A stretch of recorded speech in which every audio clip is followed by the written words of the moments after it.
गमनम् प्रयागे च सभाजनम् आगिरेर्गमनं तेषाम् तत्रस्थैरभिलक्षितम्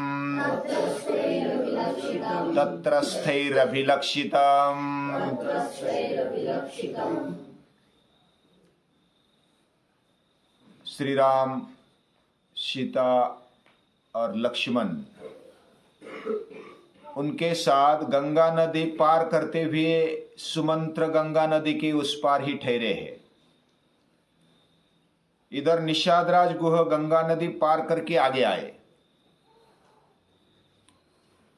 केवट ने यानी नौका चलाने वाला जो केवट था उन्होंने पहुंचाया और वो धन्य हो गया। वो अपने जीवन को धन्य मानने लगा कि श्री राम जैसे पुरुष को, महापुरुष को, वह साक्षात गोस्वामी तुलसीदास की भाषा में प्रभु ही उनको मिले, बाकी क्या उनकी नैया पार हो गई। तो इस तरह आगे चले। निषादराज गुह के साथ अभी राम, सीता और लक्ष्मण आगे चले। आगे जंगल है। जंगल में जाते जाते वो एक दूसरे का ख्याल कर रहे हैं। निषादराज गुह भी साथ में है। वो भरद्वाज ऋषि के आश्रम तक छोड़ने के लिए जाते हैं। उधर यमुना नदी बीच में लगती है, उसको भी पार कर देते हैं। उसको पार करने के बाद फिर निषादराज गुह वापस लौटते हैं और लौटने के बाद वह चित्रकूट की ओर जा रहे हैं। भरद्वाज ऋषि ने ही उनको सलाह दी कि चित्रकूट के पर्वत पर आप ठहरना। उधर बढ़िया वातावरण है, उधर ऋषि मुनियों का निवास है और वन भी अच्छा है। बहुत अलग अलग प्रकार के पेड़ पौधे हैं, पर्वत है, सुरम्य ऐसा वातावरण है। और उधर ज्यादा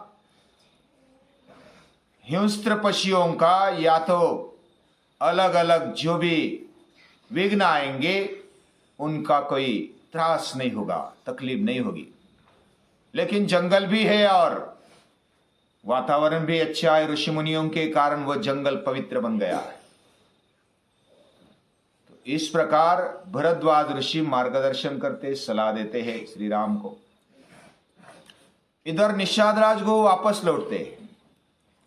वापस लौटे और तब तक सुमंत्र उनकी राह देख रहे कि कहां तक उनको छोड़ा। तो निषादराज गुह बताते हैं, भरद्वाजाभिगमनम, हम गए तो भरद्वाज ऋषि के आश्रम में गए, उनको मिले, उनका आतिथ्य सत्कार स्वीकार किया। उधर थोड़ी देर ठहरे। फिर प्रयागे च सभाजनम, प्रयाग में आ गए। प्रयाग में गंगा यमुना का संगम है, उधर आ गए। और उधर आकर के जो अलग अलग ऋषि मुनि प्रयाग में, यानी तीनों नदियों का संगम गंगा, यमुना, सरस्वती उधर देखने को मिलता है। हालांकि आज उधर सरस्वती नहीं है, ऐसा बोलते हैं कि वह गुप्त हो गई। लेकिन सरस्वती यानी उधर जो ऋषि मुनि रहते हैं और जो विद्यार्जन करते हुए विद्या का एक संवाद होता है, हमेशा एक सभा उधर भरी होती है। और ऐसे सरस्वती यानी विद्या के रूप में प्रवाहित होने वाली वह सरस्वती उधर बहती है। वह भौतिक रूप में नदी भी थी ऐसा बोला जाता है, लेकिन अभी आज नहीं है। तो सरस्वती माता विद्या रूप में उधर बहती रहती है, अभ्यास होते रहता है। उधर सभाजन उनके साथ मिले, उनके आशीर्वाद ले लिए। उनको भी धन्य लगा कि श्री राम जैसा चरित्र हमारे पास आए और हमें पूछा, किसी से कुछ तकलीफ तो नहीं, कोई राक्षस या तो कोई असुर आपको तकलीफ तो नहीं देता। अलग अलग संवाद होते, ऋषि भी उनके आगमन पर खुश होते हैं। और उसके बाद वो यमुना पार करते हुए वो आगे जाते हैं भरद्वाज ऋषि के मार्गदर्शन से। और आगिरेर गमनम तेषाम, वह चित्रकूट के पर्वत की रांगा की ओर उधर जाते हैं। और तत्र स्थिर अभिलक्षितम, उधर जाकर वह देखते हैं। जो निषादराज गोए वो गुप्तचर उनको ये भेजते, ये कहाँ है, किधर जाते हैं, कुछ संरक्षण की आवश्यकता है क्या, ऐसे अलग अलग दृष्टि से ध्यान देते हुए निषादराज गुह के गुप्तचर जंगल में वो देखते हैं। तो ऐसा अलग अलग प्रकार से निरीक्षण करके वो बता रहे कि बहुत ही सुखरूप है, चिंता करने की आवश्यकता नहीं। और अभी आपको वापस जाना चाहिए, भगवान श्री राम प्रभु के आज्ञा के कारण अयोध्या में लौटना चाहिए। क्योंकि श्री राम उधर की चिंता करते हैं कि दशरथ मेरे पिताजी क्या कर रहे होंगे, कैसे शोक में डूबे होंगे, कैसी हालत हुई होगी, भरत आया होगा, कई का क्या रोल होगा, वह किस अवस्था में, एक बार भरत आ गया तो कई अपना लक्ष्य उधर देगी, दशरथ राजा को और शोक बढ़ेगा और उनको जीना मुश्किल हो जाएगा, वो चिंता करते हैं। तो आप चले जाइए, वापस अयोध्या चले जाइए। इधर श्री राम, सीता और लक्ष्मण साथ में चले हैं। यमुना के किनारे चलते चलते जंगल में घूमे, लगभग 1 कोस चलते हैं। लेकिन चित्रकूट बड़ा लंबा है। उधर ठहरते हैं, शाम हो गई तो गंगा के तट पर, यमुना के तट पर उधर एक मैदान देखा और मैदान में ही उधर विश्राम करते हैं रात को।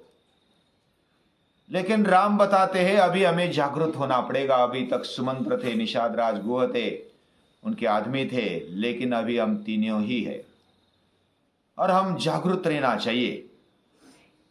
लक्ष्मण को बोलते हैं कि बारी बारी से हम जगेंगे,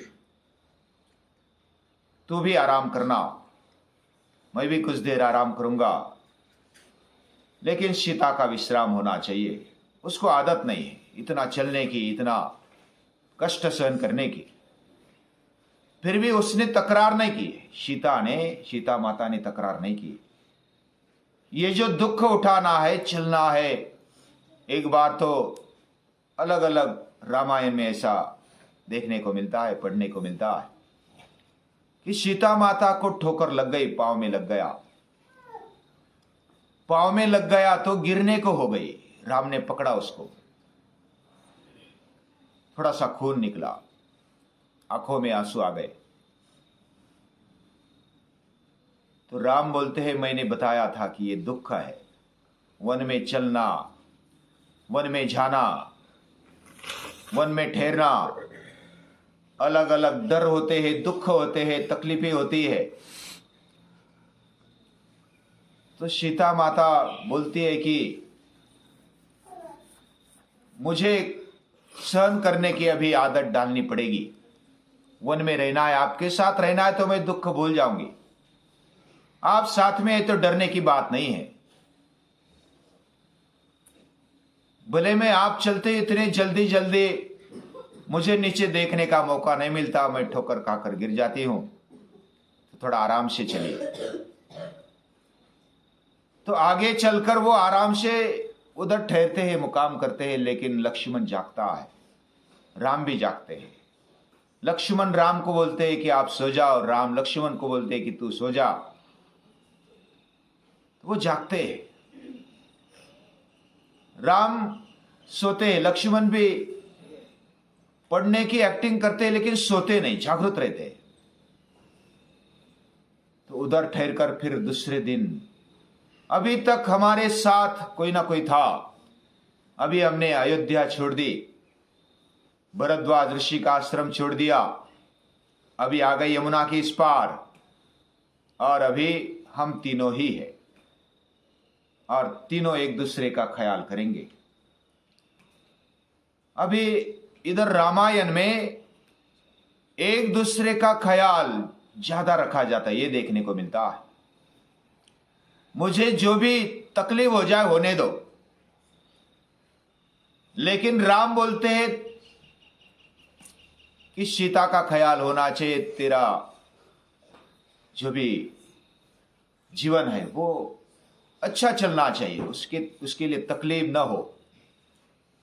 यानी जो भी हम समस्या को झेले, दुख को उठाया है, वह दुख का जो भी कारण होगा, लेकिन अब एक दूसरे को आधार देकर चलना है। प्रसंग आता है तो हम एक दूसरे को आधार देते हैं, लेकिन हमेशा मन में परस्परावलंबन इधर देखने को मिलता है। वो स्वावलंबी है, हर कोई स्वावलंबी बन गया है, परावलंबन नहीं रहा। फिर भी स्वावलंबी होने के बावजूद भी, आत्मनिर्भर होने के बावजूद भी परस्परावलंबन देखने को मिलता है।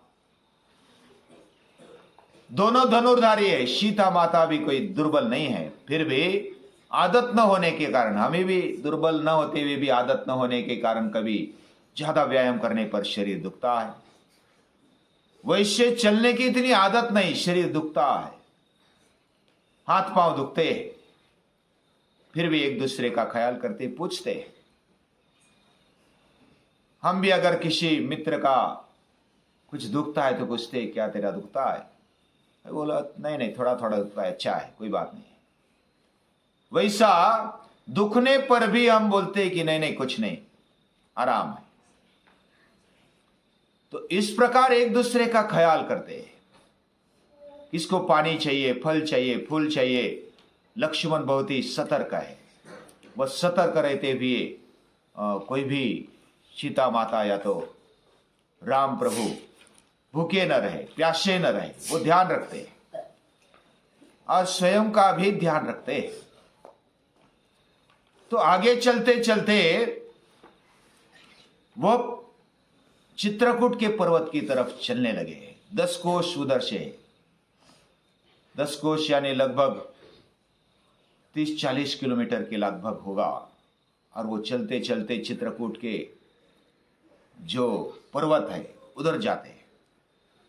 उधर जाकर ऋषि मुनियों के बहुत सारी कुटिया देखते हैं, बीच बीच में उनको मिलते हैं।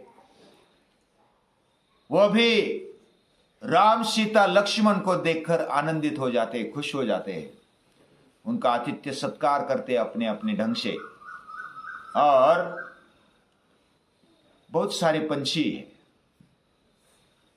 भरद्वाज ऋषि ने भी बताया था कि उधर के पंछी, उधर के पशु बहुत ही शांति से रहते, उनका भी एक दूसरे में एक लगाव हो गया है।